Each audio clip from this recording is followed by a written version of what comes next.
আসসালামু আলাইকুম ভিউয়ার্স। আজকে আপনাদের সাথে আমি আমার স্যামসাং S25 আলট্রার আনবক্সিং এবং ফার্স্ট ইমপ্রেশন ভিডিও শেয়ার করতে যাচ্ছি। আমি এটা প্রি অর্ডার করেছিলাম জানুয়ারি মাসের 22 তারিখে এবং আজকে ফেব্রুয়ারি 1 তারিখ। 7 তারিখের বদলে 1 তারিখেই তারা ডেলিভারি করে দিয়েছে। এবং এইটা আমি প্রি অর্ডার করার কারণে আমাকে স্যামসাং থেকে $80 একটি ফ্রি ক্রেডিট দেওয়া হয়েছে, যেটা দিয়ে আমি 3টে অফিসিয়াল কেস পারচেস করেছি এবং একটি স্ক্রিন প্রোটেক্টর অফিসিয়াল। সো আনবক্সিংয়ে দেখতেই পাচ্ছেন খুব সিকিউরলি তারা ডিভাইসটিকে সেন্ড করেছে। আমি আপনাদের সাথে সবকিছু শেয়ার করছি। তো ৩ ধরনের ৩টি অফিসিয়াল কেস আপনারা দেখতে পেলেন। প্রথমটি দেখতেই পাচ্ছেন। এটা হচ্ছে স্যামসাং এর স্ট্যান্ডিং গ্রিপ কেস, দ্বিতীয়টা সিলিকন কেস এবং এটি আ লেদার কেস, যেটার নতুন নাম হয়েছে কাইন্ড স্যুট। এবং এটা হচ্ছে অ্যান্টি রিফ্লেকটিভ অফিসিয়াল ফিল্ম এবং সাথে আমার ডিভাইস। তো বক্সের কথা যদি বলতে যাই, বক্সের ধরে কোনো প্রিমিয়াম ফিল আমি পাইনি এবার। আমি জানি না, অনেকের কাছে হয়তোবা লাগতেও পারে। কিন্তু ম্যাটেরিয়াল বক্সের আমার কাছে মনে হয়েছে জাস্ট একটা ডিভাইস পাঠাতে হবে, তাই তারা একটা প্যাকেজিং করে দিয়েছে। কিন্তু $1300 একটা ফোন, একটু বক্স যদি ধরার পরে প্রিমিয়ামনেস না আসে তাহলে তো আসলেই মজা লাগে না। তো আমি আনবক্সিং করছি আমার মেয়ের মাধ্যমে। আমার মেয়ে সবসময় আমার ডিভাইসগুলো আনবক্সিং করে থাকে। এটা তার বায়না। তো চলুন তাহলে বক্স থেকে ডিভাইসটি খুলে আপনাদেরকে আমি দেখাচ্ছি।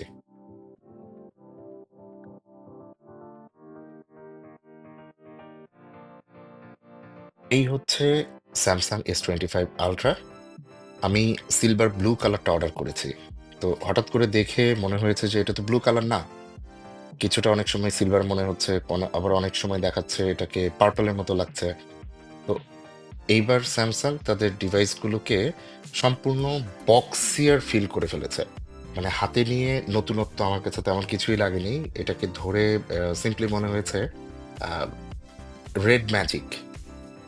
ZTE যে রেড ম্যাজিক ডিভাইসগুলো আছে সেটার মতোই মনে হয়েছে। আর চিরাচরিত টিপিক্যাল একটা USB-C কেবল দেয়া আর SIM ejector pin. That's it. আর টিউটোরিয়াল, আপনাকে কিছু গাইডলাইন যেটা আমরা কখনোই পড়ি না। সো বক্সটা সরিয়ে রাখছি, ডিভাইসটা একটু দেখানোর চেষ্টা করি আপনাদের। তো ডিভাইসটি আহ, এর চমকপ্রদ বিষয়টা হচ্ছে, সবচাইতে স্পেশাল ফিচার হচ্ছে এটার ডিসপ্লে। এন্টি রিফ্লেকটিভ ডিসপ্লে, যেটা কর্নিং গরিলা আর্মার 2 প্রোটেকশন দেয়া। আর এইবার তো সবাই জানেন হয়তো বা ইতিমধ্যে, এস পেনের কোনো কিছুই নেই, ব্লুটুথ ফাংশনালিটি নেই, জাস্ট একটি টিপিক্যাল এস পেন দেয়া আছে, যেটা দিয়ে শুধুমাত্র আপনি নোট করতে পারবেন, দ্যাটস ইট। প্রিভিয়াস জেনারেশনের মতো কোনো ধরনের ব্লুটুথ ফিচার এটাতে থাকছে না। ডিভাইসটি ধরে আমার কাছে যথেষ্ট প্রিমিয়াম মনে হয়েছে, কিন্তু নতুন যে S25 বা এস সিরিজের যেই ফ্ল্যাগশিপ ডিভাইস, সেইটার কোনো মজা আমি পাইনি। আমার কাছে OnePlus 13 আছে। তো এটার সাথে আমি যদি এন্টি রিফ্লেকটিভের বিষয়টা বোঝানোর চেষ্টা করি, একটু দেখতেই পাচ্ছেন যে কতটা রিফ্লেকশনকে ডিম করে দিচ্ছে। iPhone 16 Pro Maxও আছে, সেটাও দেখাচ্ছি আপনাদের। দেখতেই পাচ্ছেন Google Pixel 9 Pro XL, এটাও দেখাচ্ছি। আসলেই এক্সপেরিয়েন্সটা খুবই বেটার হয় যখন আপনার ডিভাইসে অ্যান্টি রিফ্লেকটিভ কোডিং থাকে। আর সর্বশেষ হচ্ছে নাথিং ফোন 2A প্লাস, সেটাও দেখালাম। যদিও এটা ফ্ল্যাগশিপ ডিভাইসের মধ্যে না, বাকি 3টা ফ্ল্যাগশিপ ডিভাইস। তো চলুন আপনাদেরকে আমি দেখাচ্ছি আমার অফিসিয়াল স্যামসাং কেসগুলো আনবক্সিং করে। প্রথমে আমি লেদার কেস, যেটাকে ওরা কাইন্ড স্যুট বলছে, একটু নামটা চেঞ্জ করেছে, সেটা আনবক্সিং করে দেখাচ্ছি। আমি সবসময়ই স্যামসাং এর ডিভাইস যখন ইউজ করি তখন আমি লেদার কেসটাই প্রিফার করি, কারণ এটার প্রিমিয়ামনেসটা খুবই ভালো হয়। আপনি পকেটে যখন ফোন রাখবেন, সিলিকন কেসের ক্ষেত্রে অনেকাংশে ফোনটা আটকে ধরে রাখে, বের করতে কষ্ট হয়। কিন্তু লেদার কেসে সেটা না। এবার লেদার কেসে ক্যামেরার যেই রিংটা দিয়েছে, দেখতেই পাচ্ছেন কাটআউটটা, সেখানে তারা অ্যালুমিনিয়ামের একটি ফ্রেম করে দিয়েছে, যেটা আপনার মোবাইলের ক্যামেরাকে ভালো প্রোটেকশন দিবে। ধরে খুবই প্রিমিয়াম ফিল মনে হচ্ছে এবং এটার কালারটা আমি ব্লু কালার পেয়েছি।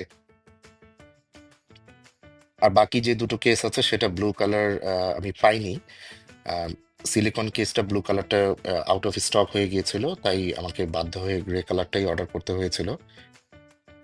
তো সিলিকন কেসের ফিলটা আমি এবার একটু ভিন্ন রকম মনে হয়েছে আমার কাছে। আগের থেকে S24 আল্ট্রা যখন নিয়েছিলাম তখনকার থেকে একটু ভিন্ন রকম মনে হয়েছে। সেটা হয়তোবা স্টিকি হবে না। এবং প্রতিটা কেসই ভালো মানাচ্ছিল এবং বাটনগুলো খুবই টেকটাইল ছিল, পারফেক্ট ছিল। বাটন প্রেসে কোনো ধরনের কোনো প্রবলেম হচ্ছিল না এবং সবকিছুই ঠিকঠাক মতোই ছিল। আমি এস পেনও বের করতে পারছিলাম ঠিকঠাক মতো। আমি আপনাদেরকে একটু এস পেনটা বের করেও দেখাচ্ছি। এটা ফুল প্রোটেকশন দেয়া। এস পেন বের করতে বা এস পেনটা আবার রেখে দিতে কোনো ধরনের কোনো প্রবলেমই হচ্ছিল না। যেহেতু অফিসিয়াল কেস পারফেক্ট ভাবেই হওয়ার কথা। এবং সর্বশেষ হচ্ছে স্ট্যান্ডিং গ্রিপ কেস। এটা আমি এর আগে কখনো ব্যবহার করিনি, এটা ফার্স্ট টাইম। স্যামসাং এর স্ট্যান্ডিং গ্রিপ কেসটা এবার একটু ওরা এটাতে চেঞ্জ এনেছে, যে এটা সাইড যে বারটা আছে কেসের, সেটা ওরা প্লাস্টিক করে দিয়েছে। প্রিভিয়াসলি এটা সিলিকনের ছিল। তো আমার কাছে মনে হয়েছে যে এইটা প্রিভিয়াসলি যেটা ছিল সেটাই বেটার হতো, কিন্তু এবার ওরা একটু স্যামসাং এর আপনার ফোনের যে কালার সেটা সাইড দিয়ে বোঝানোর জন্য তারা হয়তোবা, আমি জানি না কেন এটা তারা প্লাস্টিক দিয়েছে। এবং এই প্লাস্টিক দেওয়ার ফলে যে প্রবলেমটা আমি এর আগে ফেস করেছিলাম সেটা হচ্ছে, যখন আপনি কেসটা ওপেন খুলতে যাবেন ডিভাইস থেকে, আপনাকে অনেক কাঠকয়লা পোড়াতে হবে ভাই। খুবই বিরক্ত আমি এটার জন্য। এবং এবারেও তারা সেম কাজটাই করেছে, যে ডিভাইসটাকে এমন ভাবে ধরে রাখছে কেসটা। It's fine, it's it's better for আপনার ফোনের ফল করলে আপনার ফোনটা যাতে ঠিক থাকে সেইটা এটার জন্য বেস্ট। কিন্তু কাইন্ড সুটের সরি গ্রিপ কেসের যে গ্রিপটা, এটাকে আপনার একটু আয়ত্তে নিয়ে আসতে সময় লাগবে, কারণ আপনাকে গ্রিপটা ঠিক মতো যদি না বসাতে পারেন, গ্রিপটা বসে না, খুলে যায়। তো ওভারঅল আমার কাছে এই কেসটা তেমন ভালো লাগেনি, আমার এটা পার্সোনাল ওপিনিয়ন দিচ্ছি।